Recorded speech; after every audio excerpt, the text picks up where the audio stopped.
नमस्कार, आप देख रहे हैं संसद टेलीविजन का विशेष कार्यक्रम नेशनल इवेंट्स। मैं हूं आपके साथ अमृता चौरसिया।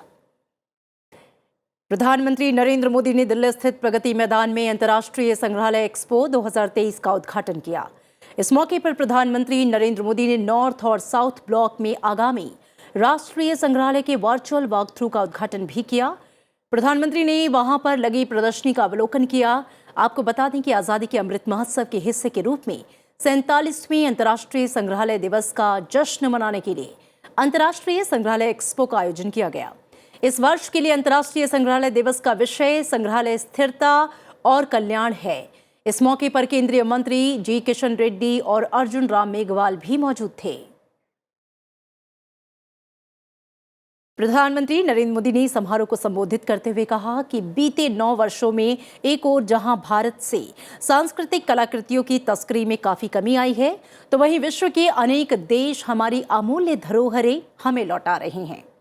प्रधानमंत्री ने कहा कि उनकी सरकार ने देश की विरासत को संरक्षित करने को प्राथमिकता दी है। उन्होंने इस बात पर भी अफसोस जताया कि आजादी के बाद इस दिशा में पर्याप्त प्रयास नहीं किए गए। मैं मानता हूं कि आज का ये अवसर भारत के म्यूजियम की दुनिया में एक बहुत बड़ा टर्निंग पॉइंट लेकर के आएगा, ऐसा मेरा पक्का विश्वास है। साथियों, गुलामी के सैकड़ों वर्षों के लंबे कालखंड ने भारत का एक नुकसान ये भी किया कि हमारी लिखित अलिखित बहुत सारी धरोहर नष्ट कर दी गई। कितनी ही पांडुलिपियां, कितने ही पुस्तकालय गुलामी के कालखंड में जला दिए गए, तबाह कर दिए गए। ये सिर्फ भारत का नुकसान नहीं हुआ है, ये पूरी दुनिया का, पूरी मानव जात का नुकसान हुआ है। प्रधानमंत्री नरेंद्र मोदी ने आज ओडिशा वासियों को एक बड़ी सौगात दी है। प्रधानमंत्री ने ओडिशा के लिए करीब 8,000 करोड़ रुपए की कई रेल परियोजनाओं का शिलान्यास और लोकार्पण किया।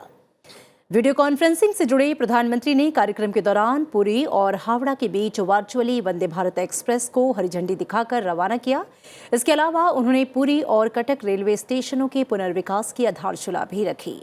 प्रधानमंत्री की इस सौगात से ओडिशा में इस्पात, बिजली और खनन क्षेत्रों में तेजी से औद्योगिक विकास के फलस्वरूप यातायात की बढ़ती मांगें पूरी हो सकेंगी। इसके अलावा इन रेल खंडों में यात्रियों की आवाजाही पर दबाव कम करने में भी प्रशासन को मदद मिलेगी। इस समारोह में केंद्रीय मंत्री धर्मेंद्र प्रधान और ओडिशा के मुख्यमंत्री नवीन पटनायक भी शामिल हुए।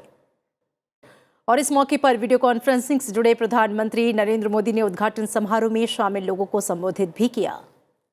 ये वंदे भारत बंगाल और ओडिशा के बीच, हावड़ा और पुरी के बीच जो आध्यात्मिक और सांस्कृतिक संबंध है, उन्हें और मजबूत करेगी। आज देश के अलग अलग राज्यों में ऐसी ही करीब 15 वंदे भारत ट्रेनें चल रही हैं। ये आधुनिक ट्रेनें देश की अर्थव्यवस्था को भी रफ्तार दे रही हैं।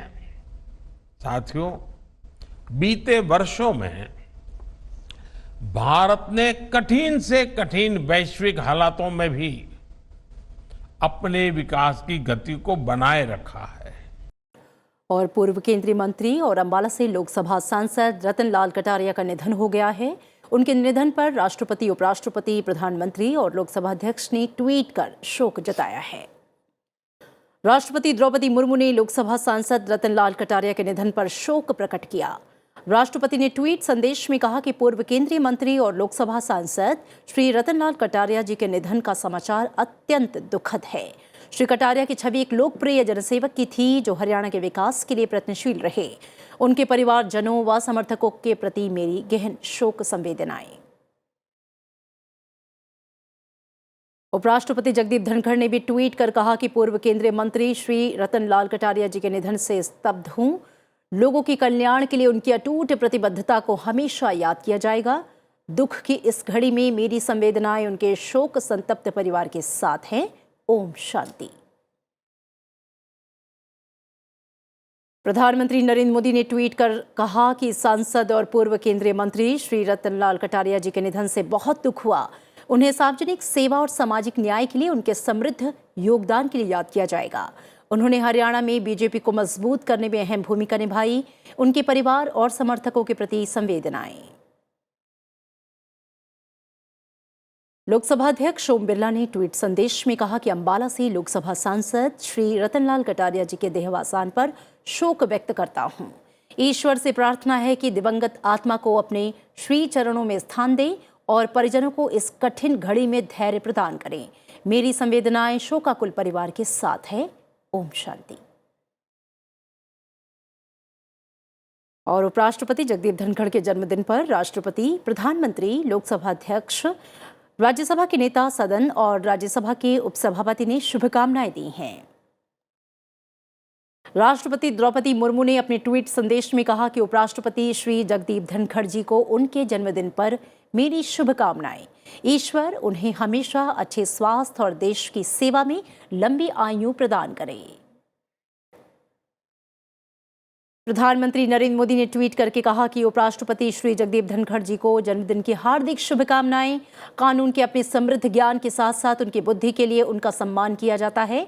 वो हमारी संसद को अधिक उत्पादक बनाने के लिए अनेक प्रयास कर रहे हैं। उनके लंबे और स्वस्थ जीवन की प्रार्थना करता हूं। वहीं लोकसभा अध्यक्ष ओम बिरला ने कहा कि माननीय उपराष्ट्रपति श्री जगदीप धनखड़ जी को जन्मदिन की अत्यंत शुभकामनाएं। ईश्वर से आपके स्वास्थ्य और प्रफुल्लित जीवन तथा दीर्घायु की कामना करता हूं। आशा है आप अपने वृहद अनुभव और कुशल मार्गदर्शन से राष्ट्र के विकास में अमूल्य योगदान देते रहेंगे।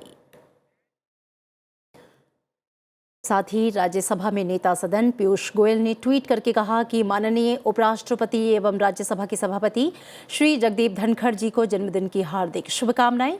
आपके कुशल मार्गदर्शन में सदन की विविध और सफल कार्यवाही से भारत जन जन की आकांक्षाओं को पूरा कर रहा है। ईश्वर से आपके उत्तम स्वास्थ्य और सुदीर्घ जीवन की प्रार्थना करता हूं। राज्यसभा के उपसभापति हरिवंश ने उपराष्ट्रपति निवास में उपराष्ट्रपति श्री जगदीप धनखड़ से मुलाकात कर उन्हें जन्मदिन की शुभकामनाएं दी। हरिवंश ने मुलाकात के बाद ट्वीट करके कहा कि भारत के माननीय उपराष्ट्रपति और राज्यसभा के सभापति श्री जगदीप धनखड़ जी को जन्मदिन की हार्दिक शुभकामनाएं। आपको अच्छे स्वास्थ्य और प्रसन्नता का आशीर्वाद मिले। आपका उल्लेखनीय नेतृत्व, अटूट प्रतिबद्धता और हमारे महान राष्ट्र के लिए गहरा योगदान वास्तव में प्रेरणादायक है। उपराष्ट्रपति जगदीप धनखड़ ने शुभकामनाओं के लिए सभी का धन्यवाद दिया है। और फिलहाल इसी के साथ विशेष कार्यक्रम नेशनल इवेंट्स में इतना ही। आप देखते रहिए संसद टीवी। रखिए अपना ख्याल। नमस्कार।